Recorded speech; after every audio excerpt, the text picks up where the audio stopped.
Engineering படிக்கலான்னு நான் முடிவு பண்ணிட்டேன். ஆனால் எந்த டிபார்ட்மெண்ட் எடுக்கிறதுங்கிறதா பெரிய குழப்பமாக இருக்குது. ஒவ்வொருத்தன் ஒவ்வொரு கதையை சொல்கிறான். ஐடி எடு நல்லா இருக்குங்கிறான், ஐடி எடுக்காத ஏஐ எடு, ஏஐஎம்எல் எடு நல்லா இருக்குங்கிறான், சைபர் செக்யூரிட்டி எடுங்கிறான். இந்த மெக்கானிக்கலை மட்டும் எடுத்துடாதீங்க அப்படின்னு சொல்லிட்டு நிறைய பேர் கூவிட்டு இருப்பாங்க. ஐயா, இன்னைக்கு இருக்கிற இந்த சினாரியோவில், இந்த 2026 இன்ஜினியரிங்கில் நீங்கள் எந்த டிபார்ட்மெண்ட் எடுத்தால் உங்களுக்கு சிறந்ததாக இருக்கும் அப்படிங்கிறத பற்றி தான் இந்த வீடியோவில் பிரித்து மேய போகிறோம். ஸோ இந்த வீடியோவை வச்சு இந்த சேனலை இப்போ தான் நீங்கள் ஃபஸ்ட் டைம் பார்க்குறீங்க அப்படின்னா சப்ஸ்கிரைப் பண்ணிவிடுங்க. அப்படியே பெல் ஐக்கானை கிளிக் பண்ணுவீங்க. அப்போ நம்ம போடக்கூடிய வீடியோஸ்லாம் உங்களுக்கு நோட்டிஃபிகேஷனாக வந்து சேரும்.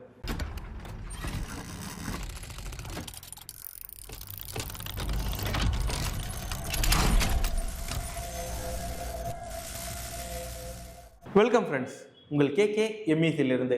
என்னென்னு பார்த்தீங்கன்னா, வழக்கம் போல் இதுதான், இந்த இன்ஜினியரிங் அப்படின்னு வந்துட்டாவே டவுட்டு ஜாஸ்திங்கய்யா. ஒரு வேலை இருக்குமோ ஐயா? இன்ஜினியரிங்கில் உள்ள மேஜர் டிபார்ட்மெண்ட்ஸ் நிறைய பேருக்கு தெரியாது. கோர் டிபார்ட்மெண்ட்ஸு நிறைய பேருக்கு தெரியறதில்லை, தெரியாமல் போயிடுச்சு.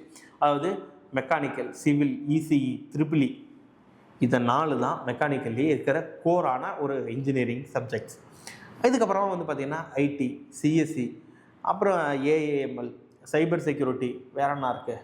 ஸோ இதெல்லாம் இருக்குது. அப்புறம் இதெல்லாம் மெக்கட்ரானிக்ஸு, ஆட்டோமொபைலு, ப்ரொடக்ஷனு. ஸோ அந்த மாதிரி அதுக்குள்ளே நிறையா அப்படியே பிரித்து நம்ம போக முடியும் ஐயா. ஓகே, ஸோ ஒரு இன்ஜினியரிங்கை நீங்கள் எடுக்க போகிறீங்கன்னா இதில் எந்த டிபார்ட்மெண்ட் சிறந்தது அப்படிங்கிறத நான் சொல்கிறதுக்கு முன்னாடி சிறந்தது நீங்கள் முடிவு பண்ணுங்கள். என்ன ஃபீல்டில் என்னென்ன மாதிரியான வேலைகள் இருக்கும் அப்படிங்கிறத நான் பிரித்து நான் சொல்கிறேன். வீடியோ கொண்டு லென்த் ஆனாலும் கொஞ்சம் கவலைப்படாமல் எல்லாமே கேளுங்க. உங்களுக்கு எந்த டிபார்ட்மெண்ட் போக விருப்பம் இருக்குது அப்படிங்கிறதையும் இது முடிஞ்சதுக்கப்புறமா கமெண்ட்டில் சொல்லுங்கள்.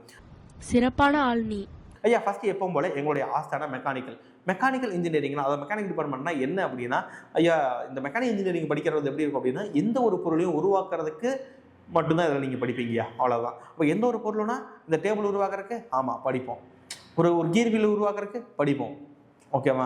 சரி, ஒரு பெரிய பவர் பிளான்ட் உருவாக்குறதுக்கு படிப்போம், ஆயில் ரெஃபைனரி படிப்போம், கப்பல் செய்யறதுக்கு படிப்போம், கார் செய்யறதுக்கு படிப்போம், ஸோ ஒரு கேமரா செய்யறதுக்கு படிப்போம், ஃபோன் செய்யறதுக்கு படிப்போம். இது எல்லாமே இந்த உலகத்தில் உள்ள எந்த ஒரு பொருளையும் உருவாக்குறதுக்கு வந்து பார்த்தீங்கன்னா மெக்கானிக்கல் இன்ஜினியரிங் பின்னணியில் இருக்கும்.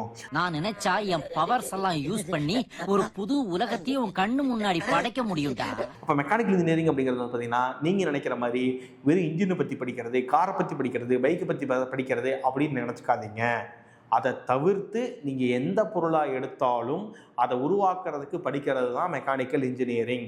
ஆக இந்த மெக்கானிக்கல் இன்ஜினியரிங் பொறுத்தளவுக்கு ஒரு எங்களை பொறுத்து கேட்டால் சூப்பரான ஃபீல்டு தான். இன்றைக்கி இருக்கிற சினாரியோவில் வந்து பார்த்தீங்கன்னா யாருமே மெக்கானிக்கல் எடுக்கலை. பட் இந்த மெக்கானிக்கல் இல்லாமல் எந்த ஒரு மேனுஃபேக்சரிங் கம்பெனியும் ப்ரொடக்ஷனை உருவாக்க முடியாது. அப்போ ஹை டிமாண்ட் ஆகிட்டு இருக்குது இன்றைக்கி, ஓகேவா?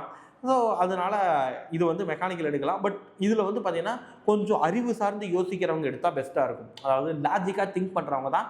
பொதுவாகவே இன்ஜினியரிங்க்கு லாஜிக்காக திங்க் பண்ணுறவங்க வேணும். அதுலேயும் மெக்கானிக்கல் இன்ஜினியருக்கு இன்னும் லாஜிக்காக யோசிக்கக்கூடிய மக்கள் இருந்தாங்க அப்படின்னா இவங்களுக்கு சூட் ஆகும். அடுத்து வந்து பார்த்திங்க அப்படின்னா சிவில் இன்ஜினியரிங். ஐயா, நிறைய பேருக்கு நான் சொல்கிறேன், நோட் பண்ணி வச்சுக்கோங்க. இன்னும் ஒரு 4 வருஷம் கழித்து பார்த்தீங்க அப்படின்னா சிவில் இன்ஜினியரோட பீக்கு வேறு லெவலில் இருக்குங்கய்யா. ஏன்னா ரோடு போடணும், பாலம் கட்டணும், இன்ஃப்ரா ரெடி பண்ணணும், இல்லை பில்டிங் கட்டணும், இது எது கட்டணும்னாலுமே ஒரு ரூலை பாஸ் பண்ணி கம்பல்சரி இன்ஜினியரிங் மூலயமா தான் கட்டணும் அப்படின்னு வரும். அன்னைக்கு இன்ஜினியரு, சூப்பர்வைசரு எல்லாமே தேவைப்படுவாங்க சிவில் இன்ஜினியரிங் முடித்தவங்க. அப்போ நீங்கள்லாம் எங்கே போவீங்க? சிவில் இன்ஜினியர் ஆளே கிடைக்க மாட்டாங்க. அப்போது சிவில் இன்ஜினியர் சொல்கிறது தான் சம்பளம், அவன் கேட்குறது தான் சம்பளம், கேட்குறத கொடுத்து தான் ஆகணும், ஓகேவா?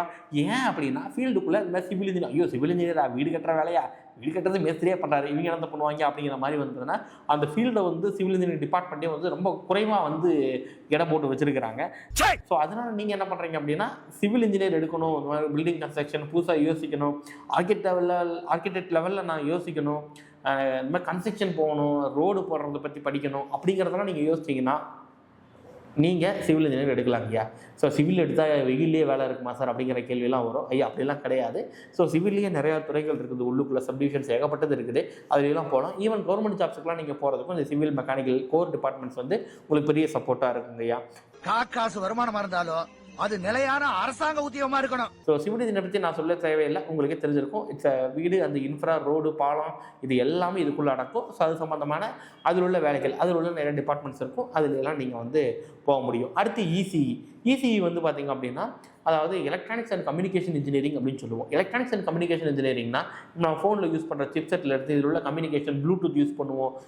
இன்ஃப்ராரெட்லாம் எனக்கு யூஸ் பண்ணுறதில்ல. ப்ளூடூத், ஒய்ஃபை இந்த மாதிரி கம்யூனிகேஷன் சிஸ்டம் வந்து பார்த்தீங்கன்னா உருவாகக்கூடிய ஒரு பொறுப்பு தான் இந்த எலக்ட்ரானிக்ஸ் அண்ட் கம்யூனிகேஷன் இன்ஜினியரிங். அது கூட எலக்ட்ரானிக்ஸ் பற்றியும் படிப்பாங்க. நம்ம ஃபோனு, டிவி, கேமரா இதெல்லாமே எலக்ட்ரானிக்ஸ் சொல்லுவோம்.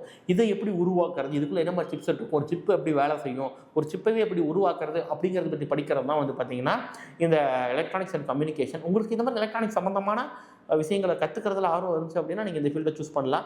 எந்த ஃபீல்டுமே எந்த டிபார்ட்மெண்ட்டுமே குறைஞ்ச டிபார்ட்மெண்ட், கெத்தான டிபார்ட்மெண்ட்லாம் எதையும் நான் சொல்ல மாட்டேன். இதுவும் உங்களுக்கு பிடிச்சிருக்கிற ஃபீல்டு தான். ஸோ இதை பற்றி அதாவது இசிஇ அப்படிங்கிறது இதுதான். நெக்ஸ்ட்டு த்ரிபிள் இ வந்து பார்த்திங்க அப்படின்னா எலக்ட்ரிக்கல் அண்ட் எலக்ட்ரானிக்ஸ் இன்ஜினியரிங், அதுதான் வந்து பார்த்திங்கன்னா த்ரிபிள் இ அப்படின்னு சொல்லுவோம். இந்த த்ரிபிள் இ பொறுத்தளவுக்கு என்ன அப்படின்னா நல்ல ஜாப் ஆப்பர்ச்சுனிட்டிஸ்லாம் இருக்குது. பட் இதுலேயும் வந்து பார்த்திங்க அப்படின்னா இந்த மோட்டார், ரோட்டார், தென் ஹைட்ராலிக்ஸ் இதை பற்றிலாம் நீங்கள் ரொம்ப அதிகமாக படிக்க வேண்டியது இருக்கும். ஒரு கரண்ட்டை எப்படி கையாளுறது அப்படிங்கிறது தான் இதில் இருக்கும். ஒரு கரண்ட்டை வச்சு நீங்கள் ஒரு பொருளை இயக்கணும் அப்படின்னா அங்கே எலக்ட்ரிக்கல் இன்ஜினியர் வேணும். இன்றைக்கி வீட்டில் இல்லை, இண்டஸ்ட்ரியில் பண்ணுற டொமஸ்டிக்கில் பண்ணக்கூடிய எலக்ட்ரிக்கல் ஒர்க்கிலேருந்து இண்டஸ்ட்ரிக்கு பண்ணக்கூடிய ஒர்க், எலக்ட்ரிக்கல் ஒர்க் வரைக்கும் எல்லாமே இந்த இன்ஜினியர்ஸ் கீழே தான் வரும். இவங்க தான் வந்து இதுக்கு எவ்வளோ பவர் வேணும், என்ன ஒயர் போடணும், என்ன மாதிரியான காயில் வைண்டிங் பண்ணணும் ஒரு மோட்டர்னா அப்படிங்கிறது எல்லாத்தையுமே இவங்க தான் கால்குலேட் பண்ணி உருவாக்க முடியும். ஸோ இவங்க அந்த மாதிரியான உருவாக்கக்கூடிய ஒரு ஆள். ஸோ கரண்ட்டில் நான் கையில் வச்சு விளாடுவேன் அப்படிங்கிற மாதிரி இருக்கிறவங்க நீங்கள் இந்த த்ரிபிள் எடுத்து படிக்கலாங்கய்யா. கரண்டை தொட்டா சாதாரண மனுஷனுக்கு தான் ஷாக் அடிக்கும். நான் நரசிம்மா, என்ன தொட்ட கரண்டுக்கே ஷாக் அடிக்கும். அடுத்து வந்து பார்த்தீங்க அப்படின்னா ஐடி, இன்ஃபர்மேஷன் டெக்னாலஜி சொல்லவே வேண்டாம். ஐடியை பற்றி நான் வந்து தான் சொல்கிறது, உங்களுக்கே தெரியும். ஸோ ஐடினா ஆப்லேருந்து, ஃபோன்லேருந்து இதில் உள்ள இந்த மாதிரி சர்வீசஸ், இதில் யூஸ் பண்ணக்கூடிய அந்த ஆப்ஸ், சர்வீசஸ் இதெல்லாமே வந்து தயாரிக்கக்கூடிய உருவாக்கக்கூடியவங்க தான் வந்து பார்த்தீங்கன்னா ஐடி. அடுத்து CSC, computer science engineering. Computer science engineering வந்து பார்த்திங்க அப்படின்னா கம்ப்யூட்டர் ரிலேட்டட் ஒர்க்கு. ஸோ இப்போ என்னன்னா இந்த ஐடி ஒர்க்கும் சிஎஸ்சி ஒர்க்கும் ஒன்றா அப்படின்னு கேட்டிங்கன்னா இல்லைங்கய்யா. ஸோ இந்த படிப்பு வந்து டோட்டலாக டிஃப்ரெண்ட் ஆகும். பட் நீங்கள் சிஎஸ்சி படிச்சிருந்தாலும் ஐடியில் ஈஸியாக வேலைக்கு போக முடியும். ஸோ சிஎஸ்சி அப்படிங்கிறது கம்ப்யூட்டர் ரிலேட்டடாக நம்ம படிக்கிறதா, கம்ப்யூட்டர் ஹார்ட்வேர்ஸ் பற்றி படிப்போம். அந்த ஹார்ட்வேர்ஸ் எப்படி உருவாக்குறது அப்படிங்கிறத பற்றி படிப்போம். ஏன்னா எலக்ட்ரானிக்ஸ்லையும் இருக்கும் அது. பட் கம்ப்யூட்டர்னா ஒன்று கம்ப்யூட்டரோட பேஸ் பண்ணி அதிகமாக இருக்கிறத வந்து நம்ம இதில் படிப்போங்கய்யா. நெக்ஸ்ட்டு எனக்கு ஃபேவரட்டான இந்த வருஷம் ஃபேவரட்டான ஒரு டிபார்ட்மெண்ட்னு சொல்லலாம், இட்ஸ் மெகட்ரானிக்ஸ். ஆமாங்கய்யா. ஸோ மெக்கானிக்கலையும் எலக்ட்ரானிக்ஸையும் சேர்த்துனது இந்த மெகட்ரானிக்ஸ் அப்படின்னு சொல்லலாம். இந்த ரோபோட்டிக் இன்ஜினியர் இந்த மாதிரிலாம் சொல்லுவாங்க இல்லையா. ஸோ அந்த மாதிரியான ஒரு இன்ஜினியரிங்லாம் நீங்கள் போகணும், அந்த மாதிரி இன்ஜினியர்லாம் ஆகணும் அப்படின்னா மெகட்ரானிக்ஸ் சூஸ் பண்ணலாம். ஏன்னா மெக்கானிக்கலையும் நீங்கள் படிக்கணும், எலக்ட்ரானிக்ஸையும் நீங்கள் படிக்கணும் அப்படிங்கிற மாதிரி இருக்கும். இதுவும் வந்து பார்த்திங்கன்னா நம்ம ரோபோட்டிக், ஆட்டோமேஷன் இது மாதிரி ரிலேட்டடாக அதிகமாக நம்ம கற்றுக்க வேண்டியது இருக்கும். இது மெகட்ரானிக்ஸ். அதான் ஆட்டோமொபைல்லாம் உங்களுக்கு தெரியும், காரு, பைக்கு, லாரி, பஸ்ஸு இந்த மாதிரி விஷயங்கள் தயாரி கொடுக்குறதுக்கு தனி டிபார்ட்மெண்ட் தான். பட் மெக்கானிக்கலில் படிக்கும்போது இது எல்லாத்தையும் சேர்த்து தான் நீங்கள் படிப்பீங்க. ஸோ நீங்கள் என்னைய பொறுத்தளவுக்கு மேஜராக கோராக இருக்கக்கூடிய ஒரு 5 டிபார்ட்மெண்ட்டை நீங்கள் சூஸ் பண்ணி வச்சுக்கோங்க. அது இல்லாமல் இந்த ஏஎம்எல், சைபர் செக்யூரிட்டி இதெல்லாம் இருக்குது. அதை பற்றிலாம் நான் சொல்ல விரும்பலை. ஏன் விரும்பலை அப்படிங்கிறது என்னுடைய சேனல் வந்து திரும்பி புரட்டு பார்த்தீங்கன்னா தெரியும். ஏன்னா அது எல்லாத்துக்கும் அதை பற்றி தெரிஞ்சிருக்கும். பட் அது ஒன்றும் மோசமான ஃபீல்டு கிடையாது. பட் எல்லோரும் அதுக்குள்ளேயே போய் கசகசன்னு சேராதீங்கன்னு தான் நான் சொல்லுவேன். உங்களுக்கு பிடிச்சது, உங்களுக்கு எது வருமோ, உங்களுக்கு பிடிச்சது எதுவோ அதை நீங்கள் சூஸ் பண்ணுங்கள். ஓகே. ஸோ இதாங்கயா. ஸோ இதில் இந்த இவ்வளோ இன்ஜினியரிங் டிபார்ட்மெண்ட் இருக்குது. இந்த டிபார்ட்மெண்ட்டு உங்களுக்கு சிறந்தது அப்படிங்கிறத வந்து நீங்கள் தாங்க ஐயா கண்டுபிடிக்கணும். அப்படி நீங்கள் கண்டுபிடிக்க முடியலன்னா நீங்கள் கண்டுபிடிக்கிறதுக்காக நம்ம எம்எஸ்சி சப்போர்ட் பண்ணோம்.